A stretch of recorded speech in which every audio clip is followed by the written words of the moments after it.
नमस्कार. आज आपण बनवणार आहे दाल बाटी. त्याच्यासाठी लागणारं साहित्य आहे मसूरची डाळ, मुगाची डाळ आणि तुरीची डाळ ही समप्रमाणात घ्यायची.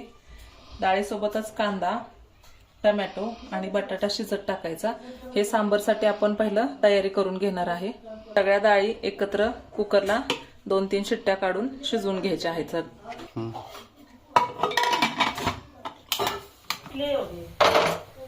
बट्ट्यांसाठी आपण आता पीठ मळायचं आहे. त्याच्यासाठी 1 वाटी बेसन चाळून घ्यायचा, 2 वाटी रवा. आपण हे 8 ते 10 माणसांसाठी बनवत आहे, त्याच्यानुसार हे प्रमाण घेतलेलं आहे. गव्हाचं पीठ 5 वाट्या, 2 चमचे हळद, ओवा आणि जिरेपूड. हे सगळं मिक्स करायचं. चवीनुसार मीठ घालायचं आणि हे घट्टसर असं पीठ मळून घ्यायचं.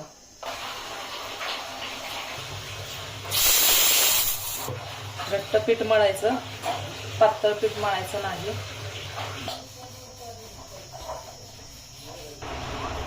आपला गोळा आता व्यवस्थित मळून झालाय. त्याला थोडंसं तेल लावून मधून घ्यायचं आणि झाकून ठेवायचं थोड्या वेळासाठी. 10 मिनिटं मुरू द्यायचं, म्हणजे त्यातला रवा जो आपण घातलाय तो व्यवस्थित दिसतो. डाळ आपली छान घट्ट मऊ अशी शिजून तयार झालेली आहे. आता याचं आपण बट्ट्यांसाठी लागणारं सांबर बनवून घ्यायचं आहे. डाळीमध्येच जराशी हळद टाकून हलवून घ्यायची घोटून व्यवस्थित.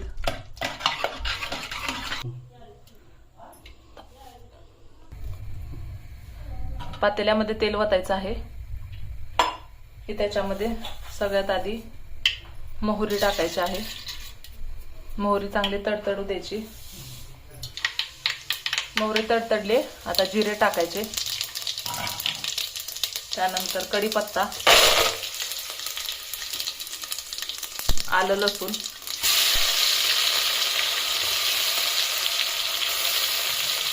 हे चांगलं व्यवस्थित हलवून घ्यायचं.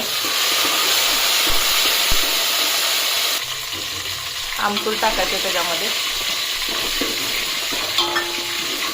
खोबऱ्याचं वाटण टाकायचं आणि हलवून घ्यायचं जरा. लाल तिखट, अंबारी मिरची पावडर, 2 चमचे मीठ. आता शिजवलेली डाळ त्याच्यामध्ये ऍड करायची. पाणी घालून पातळ करायची, कारण ही बट्ट्यांसोबत लागणारी जी डाळ असते ती पातळ लागते, घट्ट असून चालत नाही.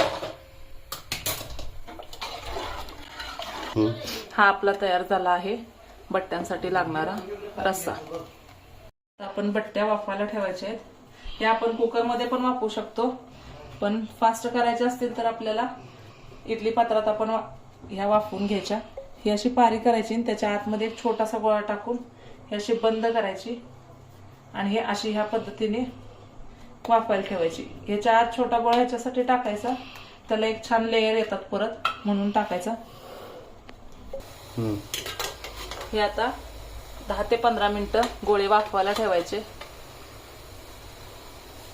वाफवून तयार झालेले आहेत. आता आपण दुसऱ्या बाजूने 5 मिनिटासाठी ह्यांना वाफवून घेणार आहे. आपल्या बट्ट्या आता वाफवून तयार झालेल्या आहेत. त्या आपण बाहेर काढून घ्यायच्या. साधारण 15 मिनिटं लागतात. हे आता वाफलेले आहेत. दुसरे ठेवणार आहे त्याला वाफवायला. आता ही बट्टी चिरून घ्यायची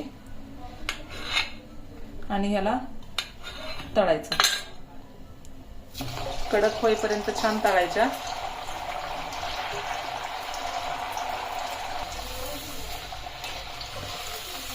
आपली बट्टी तळून तयार झालेली आहे. आता ही आपण सांबर सोबत सर्व करणार आहे. ही आपली तयार झालेली आहे दाल बाटी. रेसिपी आवडली तर चॅनलला लाईक करा, सबस्क्राईब करा, कमेंट करायला विसरू नका. धन्यवाद.